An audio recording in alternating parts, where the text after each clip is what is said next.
mais a blusa. Ela não quis. Ou não vamos dar para outra pessoa, vamos jogar fora. Perfeito, mas o problema era a blusa. No caso a missionária contou uma outra experiência, a blusa, uma roupa. Em alguns casos, você está entendendo? O que eu estou querendo colocar é o seguinte: isso. nós estamos falando de carro e de blusa. Tá certo? Até agora aqui tem carro, tem mais coisa aqui. Carro e blusa. Os dois têm algum tipo de preparação, entre aspas, aqui. Correto? O carro eu rejeito e vendo. Tá certo? A blusa eu coloco fogo. Qual é o critério que eu estou utilizando aqui? Uma coisa que é barata, que eu vou lá, coloco fogo e acaba, e o carro, que é uma coisa mais cara, eu não coloco fogo, eu vendo e ainda ganho dinheiro. Qual é o critério? O dinheiro daquela que era maldição. Qual é o critério? Bota no bolso. Não, peraí, não dá pra entender. Eu acredito, JR, que a gente tem que retomar uma ideia bíblica que é fundamental nessa discussão. A palavra de Deus nos garante que do Senhor é a terra e a sua plenitude, o mundo e os que nele habitam. Então tudo é do Senhor, toda a criação é do Senhor, o diabo não é dono de nada, ele não tem poder sobre coisa alguma que não lhe seja concedida pelo Senhor segundo os seus propósitos. Então, esse é o ponto de vista, assim, esse é o parâmetro que eu acho que deve estar presente em qualquer conversa. A partir daí, nós podemos entender o seguinte, que há objetos, há bens que podem receber, como nós estamos usando aqui essa linguagem, né, um preparo, alguma destinação para levar, para servir de veículo para que os espíritos demoníacos, espíritos imundos, tentem destruir a vida de um servo, de um filho de Deus. Ora, se o problema é o espírito imundo, se o problema é a tentação que vai junto, o problema está aí. E é isso que deve ser vencido, isso que deve ser repreendido, isso que deve ser retirado. O objeto em si continua objeto. Seja o que for. Seja o que for. O carro ou a roupa. Pelo menos é o meu entendimento. Continuando aqui, companheiros, lendo aqui uma das nossas ouvintes, seguinte: JR, eu tenho um cunhado que comprou um carro de uma família que é do candomblé. Ele não é evangélico, mas já bateu com o carro 2 vezes. E aconteceram e ainda acontecem coisas ruins com ele, mas ele está atrasado com o pagamento do carro. O dono já bateu 2 vezes na casa dele e ele se esconde.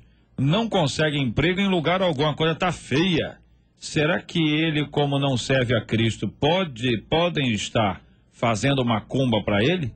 Devido a ele estar com o pagamento atrasado? Pergunta aqui a nossa ouvinte. Realmente está um bololô tremendo aí, né? Porque, agora, esse moço tem que procurar, que ele não é evangélico, né? Então, esse moço tem que procurar a palavra de Deus, busca a Cristo, para que esse problema venha a ser solucionado, resolvido. Eu creio que a partir do momento que você, isso é para os crentes, os evangélicos que estão nos ouvindo agora, aceita Jesus como teu Salvador, você tem que parar de crer, de acreditar que a força do mal é maior do que a força de Deus, o Todo-Poderoso Senhor. Então você tem que acabar com isso. Eu sou vizinha de um terreiro de candomblé há 20 e poucos anos. Eu me dou com aquelas vizinhas, já comprei produtos de beleza. Se eu estou com o rosto assim, eu agradeço lá a Luísa, minha vizinha, que me vendeu muitos produtos. E ela é espírita, ela é do candomblé. Entende? E, enfim, não aconteceu foi nada, entende? Porque você tem que saber. Maior que está em nós. Coisas, entende? Foi um bem para mim. Então você tem que saber que você serve o Todo-Poderoso, é maior do que uma galinha morta na esquina, do que uma farofa e do que a macumba. Você tem que acreditar nisso. Agora, você tem que se abastecer de Deus totalmente, para que não fique aí um crente oprimido, vai na igreja, canta, fala a língua, mas continua na sua pressão toda. Ouvinte dizendo aqui, olha, acredito que devemos avaliar bem com quem estamos comprando, onde compramos, e a Bíblia diz, orai e vigiai. Um abraço a todos, que Deus abençoe a vocês, diz aqui o nosso ouvinte Alexandre. Pois não. JR, a respeito desse e-mail anterior, da pessoa que está vivendo um problema financeiro, com dívidas e um problema de desemprego.